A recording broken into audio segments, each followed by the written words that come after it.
Hi dear students, പുതിയൊരു informative വീഡിയോയിലേക്ക് എല്ലാവർക്കും സ്വാഗതം. അപ്പോൾ ഇന്നത്തെ വീഡിയോയിൽ മിസ് പറയാൻ പോകുന്നത് NIOS ഒക്ടോബർ ബാച്ചുകാർ ഇപ്പോൾ പബ്ലിക് എക്സാമിനേഷനൊക്കെ അറ്റൻഡ് ചെയ്താൽ പോവായിരിക്കും അല്ലേ. അപ്പോൾ നിങ്ങൾക്ക് ഇന്ന് മൺഡേ മുതൽ എക്സാം സ്റ്റാർട്ട് ചെയ്യാണ്. സോ ഈ എക്സാമിന് നിങ്ങൾ ഹാളിൽ എത്തുന്നതിന് മുമ്പ് കുറച്ച് കാര്യങ്ങളൊക്കെ അറിഞ്ഞു വെച്ച് കഴിഞ്ഞാൽ എക്സാം ഹാളിൽ നിങ്ങൾക്ക് ഇത് അപ്ലൈ ചെയ്യാൻ പറ്റും. സോ ഇങ്ങനെ നിങ്ങൾ ചെയ്യുന്നത് കാരണം നിങ്ങൾക്ക് വരാൻ പോകുന്ന കുറേ എന്താ പറയുക, ഈ എക്സാം ഫെയിൽ ആവാനുള്ള സാധ്യതകൾ കുറച്ച് കുറയും. അപ്പോൾ നമ്മൾ മെയിനായിട്ട് ശ്രദ്ധിക്കേണ്ട കാര്യം എന്ന് പറഞ്ഞാൽ, നിങ്ങൾ എക്സാമിന് പോകുന്നതിന് മുമ്പ് ഹോൾ ടിക്കറ്റ് കൊണ്ടുപോകുന്നുണ്ടാവും അല്ലേ. ഹോൾ ടിക്കറ്റിൻ്റെ കൂടെ നിങ്ങളുടെ ID കാർഡും കൂടെ കയ്യിൽ കരുതാൻ വേണ്ടി ശ്രദ്ധിക്കുക. അപ്പം ID കാർഡ് നിർബന്ധമാണോ എന്നുള്ളത് പല സ്റ്റുഡൻസും ചോദിക്കാറുണ്ട്. ID കാർഡും കൊണ്ടുപോകുന്നത് നല്ലതാണ്. അപ്പോൾ ഈ ഹോൾ ടിക്കറ്റിലുള്ള നിങ്ങളുടെ എൻറോൾമെൻറ്റ് നമ്പർ ഉണ്ടാവും. അതുപോലെ ഈ നമ്പർ നിങ്ങൾ ആൻസർ ഷീറ്റിൽ നിങ്ങളുടെ OMR ഷീറ്റ് രൂപത്തിലാണ് നിങ്ങൾക്ക് നിങ്ങളുടെ ഡീറ്റെയിൽസ് ഒക്കെ പൂരിപ്പിക്കേണ്ടത്. അപ്പോൾ അങ്ങനെ ചെയ്യുന്ന സമയത്ത് OMR ഷീറ്റ് എങ്ങനെ ചെയ്യണോ എന്നതിൻ്റെ ഡീറ്റെയിൽഡ് വീഡിയോ മിസ് ചെയ്തിട്ടുണ്ട്. ആ വീഡിയോ ഈ ഒരു വീഡിയോൻ്റെ താഴെ ഡിസ്ക്രിപ്ഷൻ ബോക്സിലായിട്ട് മെൻഷൻ ചെയ്യാം. അപ്പോൾ നിങ്ങൾക്ക് ജസ്റ്റ് അതിൽ ക്ലിക്ക് ചെയ്ത് നോക്കിയാൽ തന്നെ കാര്യം മനസ്സിലാവും. അപ്പോൾ OMR ഷീറ്റ് നിങ്ങൾ ചെയ്യുന്ന സമയത്ത് കൃത്യമായിട്ട് ആ ഒരു ഏത് കോളമാണോ നിങ്ങൾക്ക് കറുപ്പിക്കേണ്ടത്, അത് ആ ഒരു കോളത്തിൽ നിങ്ങൾ ബ്ലൂ ഇങ്ക് ആണ് മാക്സിമം എല്ലാ കുട്ടികളും എഴുതാൻ വേണ്ടി മിസ് പ്രിഫർ ചെയ്യുന്നത്. നിങ്ങൾ എല്ലാവരും എക്സാമിന് ബ്ലൂ ഇങ്ക് തന്നെ യൂസ് ചെയ്യുക. അപ്പം ഈ നിങ്ങളെ കയ്യിലുള്ള പെന്ന് കൊണ്ട് ഓരോ കോളവും ഫില്ല് ചെയ്യാണ് വേണ്ടത്. ആ ഫില്ല് ചെയ്യുമ്പോൾ നിങ്ങൾ ശ്രദ്ധിക്കേണ്ടത്, അത് ഫില്ല് ചെയ്യുമ്പോൾ അതിന് അടുത്തുള്ള ആ ഒരു റൗണ്ടിലും കൂടെ മഷി പരന്നു പോവാതിരിക്കാൻ വേണ്ടി, സ്പ്രെഡായി പോവാതിരിക്കാൻ വേണ്ടി നിങ്ങൾ ശ്രദ്ധിക്കുക. അപ്പം നിങ്ങൾ ഏതാണ് കറുപ്പിച്ചിരിക്കുന്ന ആ ഒരു, അല്ലെങ്കിൽ നിങ്ങൾ ഡാർക്ക് ചെയ്തിരിക്കുന്ന കോളം ഏതാണ് എന്നുള്ളത് മനസ്സിലാക്കാൻ ബുദ്ധിമുട്ടായിരിക്കും. അപ്പോൾ അങ്ങനെ ചെയ്യുമ്പോൾ നിങ്ങളുടെ ഡീറ്റെയിൽസ് അവർക്ക് കൃത്യമായിട്ട് കിട്ടില്ല. അപ്പോൾ എൻറോൾമെന്റ് നമ്പർ ഒക്കെ ആണെന്നുണ്ടെങ്കിൽ അതൊക്കെ മേജർ ഇഷ്യൂ ആണ്. അങ്ങനെ വന്നു കഴിഞ്ഞാൽ നിങ്ങളെ എൻറോൾമെന്റ് നമ്പർ അവർക്ക് ഐഡന്റിഫൈ ചെയ്യാൻ വേണ്ടി പറ്റില്ല. അപ്പം അതുപോലെ തന്നെ OMR ഷീറ്റിൽ നിങ്ങളുടെ ഗാർഡിയന്റെ പേര്, അതുപോലെ നിങ്ങൾ ഡിസേബിലിറ്റി ഉള്ള ആളാണോ അല്ലയോ, അങ്ങനെ പല കാര്യങ്ങളും അതിൽ ഫില്ലപ്പ് ചെയ്യാനായിട്ടുണ്ട്.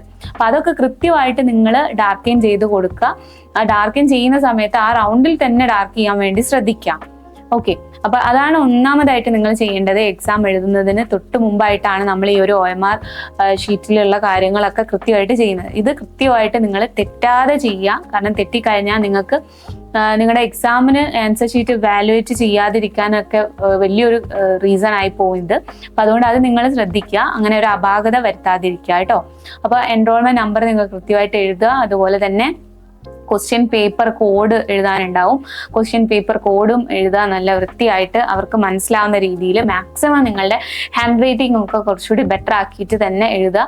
നിങ്ങൾ വെറുതെ അങ്ങ് എഴുതി വേഗം സ്പീഡിൽ പാനിക്കായി ടെൻഷനായിട്ട് നമ്മൾ എഴുതുന്നതൊക്കെ തെറ്റിപ്പോയി കഴിഞ്ഞാൽ അത് നിങ്ങൾക്ക് തന്നെ പ്രശ്നമാവും. നിങ്ങൾ ഒരുപാട് എഫേർട്ട് എടുത്തിട്ടായിരിക്കും എക്സാമിന് പഠിച്ച് എക്സാം ഹാളിലെത്തി അവിടുന്ന് എക്സാം സ്റ്റാർട്ട് ചെയ്യുന്നുണ്ടാവുക അല്ലെ, എഴുതാൻ വേണ്ടിയിട്ട്. അപ്പോൾ ആ ഒരു എഫേർട്ട് നിങ്ങൾ മാനിച്ചിട്ട് നിങ്ങളുടെ ടെൻഷനൊക്കെ കുറച്ച് കുറയ്ക്കുക. നല്ല ടെൻഷൻ ഫ്രീ ആയിട്ട് ഒന്ന് കൂളായതിനു ശേഷം നല്ല രീതിയിൽ കൃത്യമായിട്ട് നിങ്ങളുടെ ഡീറ്റെയിൽസ് ഒക്കെ എൻ്റർ ചെയ്യുക എന്നുള്ളതാണ്. പിന്നെ എക്സാം ഹാളിൽ ശ്രദ്ധിക്കേണ്ട ഒരു കാര്യം എന്ന് പറഞ്ഞാൽ, ഈ ക്വസ്റ്റ്യൻ പേപ്പറിൽ ക്വസ്റ്റ്യൻ നമ്പേഴ്സ് ഉണ്ടാവും അല്ലേ. ഇപ്പം ഇംഗ്ലീഷ് ഒക്കെ ആണെങ്കിൽ സെക്ഷൻ A, സെക്ഷൻ B അങ്ങനെ പറഞ്ഞ് കുറേ സെക്ഷൻസ് ഒക്കെ ഉണ്ട്. പക്ഷേ നിങ്ങൾ ഈ സെക്ഷൻസ് ഒക്കെ മെൻഷൻ ചെയ്യണോ എന്ന് ചോദിക്കുന്നുണ്ട് പല സ്റ്റുഡൻസും. അപ്പോൾ മെൻഷൻ ചെയ്യേണ്ട ആവശ്യമില്ല. നിങ്ങൾക്ക് കൃത്യമായിട്ട് ആ ഒരു ക്വസ്റ്റ്യൻ നമ്പർ, ക്വസ്റ്റ്യൻ പേപ്പറിലുള്ള ക്വസ്റ്റ്യൻ നമ്പർ തെറ്റാതെ എഴുതിയാൽ മതി. ഇനി ക്വസ്റ്റ്യൻ പേപ്പറിൽ ഈ നമ്പേഴ്സ് കിടക്കുന്നത് നിങ്ങൾ തെറ്റിച്ചാണ് ആൻസർ ഷീറ്റിലേക്ക് ക്വസ്റ്റ്യൻ നമ്പർ എഴുതുന്നതെങ്കിൽ നിങ്ങൾക്ക് ആ ഒരു ആൻസറിന് മാർക്ക് ഇടില്ല. അപ്പം നിങ്ങൾ ഇത്രയും കഷ്ടപ്പെട്ട് ചിലപ്പോൾ ആ ഒരു ആൻസർ കംപ്ലീറ്റ് എഴുതിയിട്ടുണ്ടെങ്കിലും ക്വസ്റ്റ്യൻ നമ്പർ തെറ്റിപ്പോയി കഴിഞ്ഞാൽ നിങ്ങൾക്ക് ആ മാർക്ക് ആഡായി വരുന്നതായിരിക്കില്ല. അപ്പം അതുകൊണ്ട് ക്വസ്റ്റ്യൻ നമ്പർ നിങ്ങൾ കൃത്യമായിട്ട് ആൻസർ ഷീറ്റിൽ എഴുതാൻ വേണ്ടി ശ്രദ്ധിക്കുക.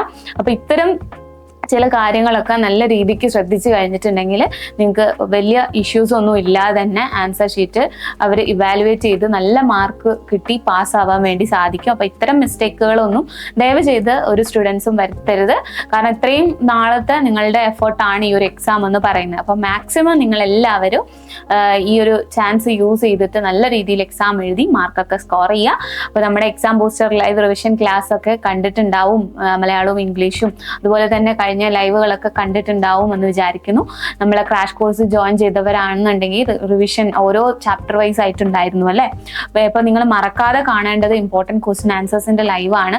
അത് നിങ്ങൾക്ക് ജസ്റ്റ് നമ്മുടെ ചാനലിലെ ലൈവ് സെഷനിൽ പോയാൽ നിങ്ങൾക്ക് ആ ഒരു ലിങ്കിൽ ക്ലിക്ക് ചെയ്താൽ വീണ്ടും കാണാൻ സാധിക്കുന്നതാണ്. അപ്പോൾ അതുപോലെ നമ്മൾ എക്സാം ബൂസ്റ്റർ തുടങ്ങിയത് മുതലുള്ള എല്ലാ വീഡിയോസും ലൈവും ഒക്കെ നിങ്ങൾക്ക് നമ്മുടെ ഫ്യൂച്ചർ പ്ലസ് അക്കാഡമിയുടെ യൂട്യൂബ് ചാനലിൽ കൃത്യമായിട്ട് കിട്ടുന്നതാണ്. അപ്പം നിങ്ങൾക്ക് കിട്ടുന്ന എല്ലാ ഫെസിലിറ്റീസും മാക്സിമം യൂസ് ചെയ്യുക, എന്നിട്ട് നല്ല മാർക്ക് വാങ്ങിക്കുക.